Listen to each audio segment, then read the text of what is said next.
দিনটা ছিল বৃষ্টি ভেজা একদিন, আর সাথে ওর জন্মদিন।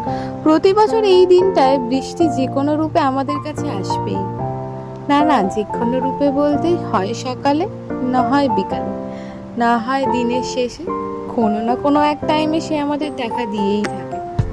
আর তাকে সঙ্গে নিয়েই এই দিনটাকে কোনো না কোনোভাবে আমিও সুন্দর করে তোলার চেষ্টা করি। তোমরা সকলেই জানো এই ওয়েদারটা ফুলের জন্য একদমই না, তাই 2 দিন টানা আমাকে ফুলের দোকানে ছুটতে হয়েছিল। তাই ফুলটা নিয়েই আমি ছোটখাটো ওর সাথে একটা সকালের দেখা করেই আমি বাড়ি চলে এবং বাপির জন্য যেহেতু কিছু ফুল এনেছিলাম।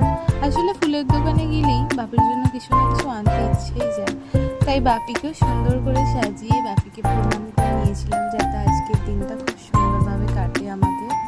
তারপর আমিও রেডি হয়ে নিয়েছিলাম, কারণ আমাদের বেরোনো ছিল। আর বেরোতে গিয়ে এই এক সমস্যার সম্মুখীন, এত টানা বৃষ্টি হয়েছে যে ও তো অর্ধেক রাস্তা এসেই ভিজে গিয়েছে, আর আমি বেরোতেই পারিনি বাড়ি থেকে। তারপর কোনো মতে বৃষ্টি থামায় আমি বেরিয়েছিলাম। আসলে এই বৃষ্টির জন্য আমাদের কিছুই ফাইনাল ছিল না যে আমরা কোথায় যাব। তো ঘুরতে ঘুরতে আমরা তারপর গঙ্গার একটা পাড়ে যাই, এবং সেখানে ছোটোখাটো একটা ওর জন্য সারপ্রাইজ ছিলই। আর এই ফ্লাওয়ারটা আমি বানিয়েছিলাম, খুব সুন্দর বানিয়েছিলাম, তবে অনেকটা টাইম লেগেছে। এতটাই সুন্দর লাগছিল ওখানে পরিবেশটা, এই বৃষ্টিতেও ওই জায়গাটা যেন খুবই সুন্দর লাগে। আর আমার ফ্লাওয়ারটা দেখে কিছু ছোট ছোট ভাই বোনেরা এসেছিল আমার কাছে ফ্লাওয়ারটা নেওয়ার জন্য। আমি খুব ভয়ে ভয়ে দিয়েছিলাম, এবং তারপর সকলের সাথে ওখানে কিছু কিছু লোক এসেছিল আমাদের সাথে কথা বলে আমরা আবার চলে এসেছিলাম কালীবাড়িতে। তোমরা সকলেই জানো এটা উলুবেড়িয়া কালীবাড়ি। আসলে ওর জন্মদিনের দিনটা পুজো দেওয়া আমাদের একদমই হয় না, যেহেতু অম্বুবাচী থাকে। তো তারপরে একটা পুজো দেওয়া হয়, তাই ও মায়ের সাথে দেখা করে প্রণাম করে নিয়েছিল। তারপর আমরা চলে গিয়েছিলাম গঙ্গার পাড়ে।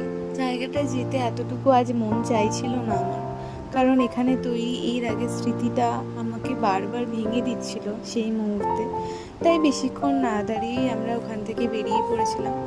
তারপর যাই হোক, ওনার একটু খিদে পেয়ে গিয়েছিল, তাই আমরা চলে গিয়েছিলাম ডিনার করতে। সত্যি বলতে উলুবেড়িয়ায় এখন এত ছোট ছোট ক্যাফে হয়েছে, এত সুন্দর সুন্দর রেস্টুরেন্ট, গেলে সময়টা অনেকটাই ভালো যায়। আর আমাদেরও এখানে এসে সময়টা অনেকটা ভালো গিয়েছিল। এনাদের স্টাফেদের এত সুন্দর বিহেভিয়ার, খুব ভালো লেগেছিল।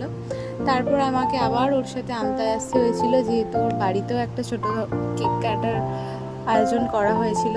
পুরো দিনটা আনন্দ মজা ও সাথে বৃষ্টি নিয়েই কাটিয়েছিলাম। তোমরা জানিও ভিডিওটা কেমন হয়েছে। দেখা হচ্ছে পরের ব্লগে।